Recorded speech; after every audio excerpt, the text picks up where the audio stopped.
बिस्मिल्लाहिर्रहमानिर्रहीम। अस्सलाम वालेकुम नाजरीन, मैं हूं अदील अली खान और आप देख रहे हैं मेरा यूट्यूब चैनल। नाजरीन, कल शाम को जाती उम्रा में होने वाला इजलास जिसमें अपोजिशन के रहनुमा शरीक थे मरीम नवाज, मौलाना फजलुर रहमान, पीपल्स पार्टी का वफद और आसिफ जरदारी नवाज शरीफ वीडियो लिंक के जरिए मुशावरत में शामिल थे। तो नाजरीन, इख्तिताम पे जो प्रेस कॉन्फ्रेंस की गई वो उसी तरह से थी जिसके बारे में आप और मैंने डिस्कस भी किया। पहले हमने सोचा भी, बहुत से एनालिस्ट और बहुत से एंकर्स भी इसी किस्म की बात कर रहे थे कि ये इजलास कोई फैसला कुन नौयत का नहीं होगा। और उसके बाद वही एक्सपेक्टेड किस्म की प्रेस कॉन्फ्रेंस जिसमें मौलाना ने बोला कि हम 31 जनवरी के बाद डिसाइड करेंगे कि हम क्या करने जा रहे हैं, हमने इस्तीफे देने हैं या नहीं। पीपल्स पार्टी का मौक़िफ़ तो पहले दिन से वाज़ेह है कि वो इस्तीफे देने के हक़ में नहीं है। मरीम नवाज़ ने भी यही बोला कि हम ज़मीनी इलेक्शन लड़ेंगे, तब सब के सब इस्तीफे मेरे पास आ चुके हैं और उसके बाद मैं डिसाइड करूंगी या मेरी पार्टी डिसाइड करेगी कि हम अपनी सियासत को किस तरीके से आगे लेके चलते हैं, या हमने इस्तीफे देने हैं तो कैसे करने हैं। तो नाजरीन, कल मौलाना का स्टेटमेंट, आज सुबह की मौलाना की प्रेस कॉन्फ्रेंस, इन दोनों चीज़ों में मौलाना का कॉन्फिडेंस काबिल दीद था। इस चीज़ को देख के मैं हैरान था कि क्या ऐसी सपोर्ट और क्या ऐसी पावर है जो मौलाना को सपोर्ट कर रही है, और कौन से सपोर्टिंग फैक्टर्स हैं जिसकी वजह से मौलाना अपनी पार्टी में इतनी ज़्यादा तोड़ फोड़ होने के बावजूद भी इतने कॉन्फिडेंट है। तो मौलाना के बारे में जो मैंने रिसर्च की, जो मैंने पढ़ा, उसके बाद मुझे ये चीज़ अंदाज़ा हुई कि मौलाना बहुत कूल, काम और तरीके से अपनी पॉलिटिक्स चलते हैं। अपने पत्ते बहुत तरीके से फेंकते हैं, शतरंज की चाल की तरह बहुत धीमे धीमे अपनी चाल को वाज़ह करते हैं कि वो क्या करने जा रहे हैं। कल मौलाना का स्टेटमेंट जिसमें उन्होंने बोला कि पाकिस्तान एक डीप स्टेट है, इस तरह की स्टेट, उन्होंने बोला कि अमेरिका में किसी कॉन्फ्रेंस के अंदर ये बात डिस्कस की गई कि पाकिस्तान एक डीप स्टेट की तरह की एक स्टेट है। तो नाजरीन, 2010 में जब विकी लीक्स का स्कैंडल आउट हुआ, बहुत सी लीक्स बाहर आई, उसके अंदर ये बात थी कि मौलाना फजलुर रहमान ने अमेरिकन जो को ये बोला, उनकी वजीर खारजा को ये बोला कि अगर आप मुझे सपोर्ट करें तो मैं एज अ प्राइम मिनिस्टर आपके मफादात का तहफ़्फ़ुज़ करूँगा पाकिस्तान में, और आप मुझे प्राइम मिनिस्टर बनने का मौका दें, मैं आपकी उम्मीदों पर पूरा उतरूँगा, मैं मजहबी तबकात को भी साथ लेके चलूँगा और बहुत सी ऐसी चीज़ों में आपकी सपोर्ट करूँगा जो शायद काम आप दूसरी डेमोक्रेटिक फोर्सेज से नहीं ले सके, मैं वो मुत्तहिदा मजलिस अमल के प्लेटफॉर्म से आपके लिए वो कुछ कर पाऊंगा। तो कहने को तो बात ये है कि मौलाना एक तरफ आप स्टेटमेंट ये देते हैं और आज अपने सियासी मफाद के लिए आप बिल्कुल दूसरी तरफ की लाइन लेते हैं और दूसरी तरफ का रुख दिखाते हैं कि आपका मफाद क्या है। तो नाजरीन, मौलाना का ये स्टेटमेंट और उसके बाद मौलाना का ये वार कि हम जो लॉन्ग मार्च पिंडी की तरफ करेंगे, इस्लामाबाद की तरफ नहीं करेंगे, तो इसके लिए जो सबसे इम्पॉर्टेंट चीज़ ये है कि वो इस्टेब्लिशमेंट को अपने दबाव में इस वजह से लेके आना चाहते हैं कि वो उन पे कोई प्रेशर ना डालें, उन्हें फ्री हैंड दें और इस सिस्टम को वो वाइंड अप करें। बिकॉज हमारा मुल्क की सलामती, हमारे मुल्क के बॉर्डर्स, जब दुश्मन इतने करीब हो और उसकी चालें और ये सारा कुछ, जब ये सब चीज़ें होती हैं तो फिर इंटरनेशनल मीडिया और ये सब चीज़ें इस बात की तरफ निशानदेही करती हैं कि शायद पाकिस्तानी पॉलिटिक्स के अंदर इंटरनेशनल फैक्टर्स बहुत ज़्यादा हैं, इंटरनेशनल फंडिंग बहुत ज़्यादा है। क्योंकि इंटरनेशनल फंडिंग अगर ना हो तो कोई भी मुहब्बे वतन पाकिस्तानी तो ऐसा नहीं चाहेगा कि पाकिस्तान के अंदर सूरत हाल कशीदा हो या हम पिंडी की तरफ लॉन्ग मार्च करें। क्योंकि पाकिस्तान में आर्मी एक वाहिद इंस्टीट्यूशन है जिस पे तमाम कौम मुत्तफिक है कि वो एक डिसिप्लिन से, एक तरीके से और एक राह को लेके वो काम करती है। चाहे मुल्क में जैसे भी हालात हों, जलजला हो, सैलाब हो, किसी भी किस्म का तावन हो, तो वो एक आर्मी ही प्रोवाइड करती है। पाकिस्तान की आर्मी हर जगह पे होती है और उनका डिसिप्लिन काबिल दीद है। एक इदारा होने के नाते उन्होंने बहुत ज़्यादा काम किया है। खराबियाँ हर चीज़ में हो सकती हैं, उधर भी कुछ खराबियाँ हैं, लेकिन ओवरऑल सिस्टमेटिकली वो इदारा एक बहुत बेहतर तरीके से काम कर रहा है। लेकिन उस इदारे को मिलान करना, उस इदारे पर ब्लेम करना पोलिटिकल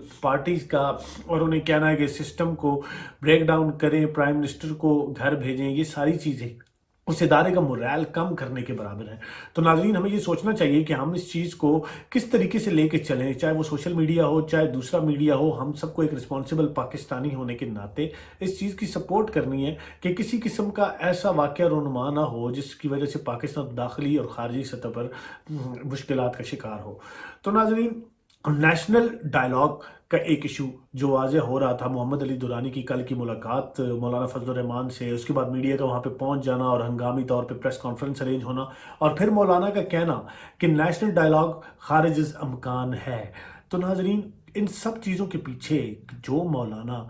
کبھی مذاکرات کے دروازے بند نہیں کرتے تھے، جو مولانا نیگوسیشن کے ٹیبل پہ آنے کے لیے ہر وقت تیار تھے۔ آخر ایسی کون سی ضد ہے کہ مولانا اس دفعہ ضد پہ اڑے ہوئے ہیں کہ وہ کسی طرح سے بھی اس سسٹم کے اندر نہیں رہنا چاہتے، مذاکرات نہیں کرنا چاہتے، اور حکومت کے ساتھ تو بالکل بھی وہ بیٹھنے کو تیار نہیں ہے۔ تو ناظرین، اس کی سب سے امپورٹنٹ وجہ یہ ہے کہ مولانا کا 1 پوائنٹ ایجنڈا ہے مائنس عمران خان۔ اگر مائنس عمران خان ہو جائے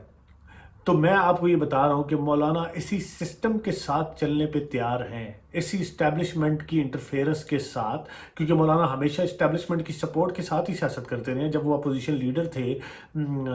کاف لیگ کے دور میں، جب پرائم منسٹر تھے شوکت عزیز، میر ظفر اللہ خان جمالی، اس وقت ایز اپوزیشن لیڈر وہ اپوائنٹ ہی اسٹیبلشمنٹ کے ساتھ ڈیل کے تھرو ہوئے تھے۔ اس کے بعد وہ کشمیر کمیٹی کے چیئرمین ہمیشہ سے رہے۔ تو مولانا کو یہ ایشو یا یہ پرابلم کسی صورت نہیں ہے کہ وہ اسٹیبلشمنٹ کے ساتھ چلیں، بلکہ وہ تو اسٹیبلشمنٹ کے ساتھ ہی ہمیشہ سے چلتے آئے ہیں۔ یہ فرسٹ ٹائم ایسا ہوا ہے کہ وہ تھوڑا سا بیک فٹ پہ ہیں، کیونکہ عمران خان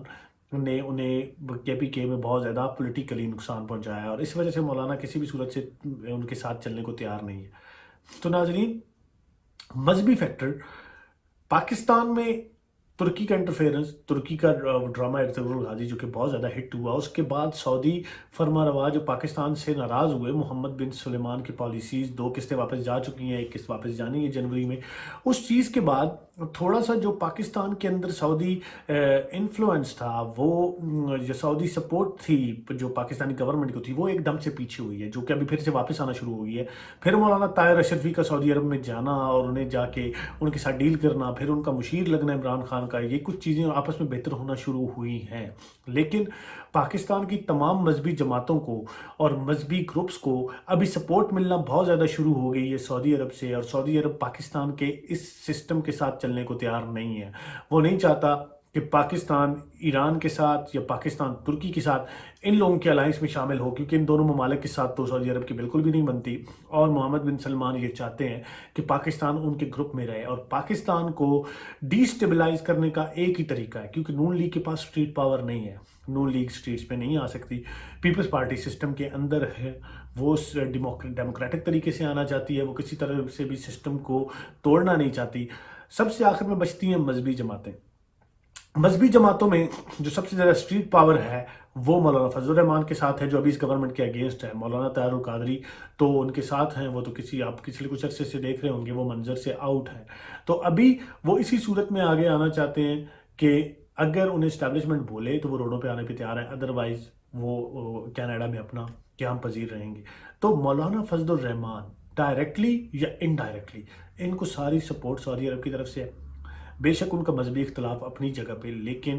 وہ مولانا فضل الرحمان کو فنڈنگ سپورٹ ہر طریقے سے ایسا کرنا چاہتے ہیں کہ مولانا کسی بھی طریقے سے سسٹم کے ساتھ نہ چلیں، اور ان کی مجبوری بن جائے ان کی پالیسیز کو فالو کرنا۔ اور اگر سعودی عرب یہ چیز چاہتا ہے تو جب تک ڈونلڈ ٹرمپ ہیں، سعودی عرب کا پریشر یہ رہے گا، ان کی ساری کوشش یہی ہوگی کہ پاکستان کی یہ گورنمنٹ کام نہ کر پائے، اور وہ لوگ آئیں جو کہ ان کے ساتھ زیادہ ہمدردی رکھتے ہیں، ان کے ساتھ چلنے پہ تیار ہیں۔ تو ناظرین، یہ اس طریقے سے ممکن ہے کہ شاید وہ چاہتے ہیں کہ مولانا فضل الرحمان اور نون لیگ گٹھ جوڑ سے کسی بھی طریقے سے اقتدار میں آئیں، تو ان دونوں پارٹیز کے ساتھ ان کا چلنا آسان ہے، اور پیچھے سارا ایجنڈا اسرائیل USA کا ہے، سعودی عرب تو ایک پریشر فیکٹر ہے۔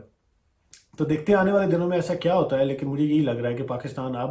اس کیمپ کو چینج کر کے دوسرے کیمپ میں جا چکا ہے، اور عمران خان اب کسی بھی صورت اس کیمپ میں واپس جانے کو تیار نہیں ہے۔ جتنی نزدیکیاں ان کی طیب اردگان کے ساتھ یا چائنا کے ساتھ یا ایران کے ساتھ بھی ان کے معاملات بہتر ہونا شروع ہو گئے۔ تو دیکھتے ہیں آنے والے دنوں میں ناظرین کیا ہوتا ہے۔ اگر آپ نے میرا چینل سبسکرائب نہیں کیا تو اس کو سبسکرائب کریں اور بیل کے آئیکن پہ کلک کریں، تاکہ میں اور میری ٹیم بہت سی خبریں آپ تک لے کے آئیں۔ اپنا بہت زیادہ خیال رکھیے گا، اپنے عزیز و اقارب کا بہت زیادہ خیال رکھیے گا۔ پاکستان زندہ باد۔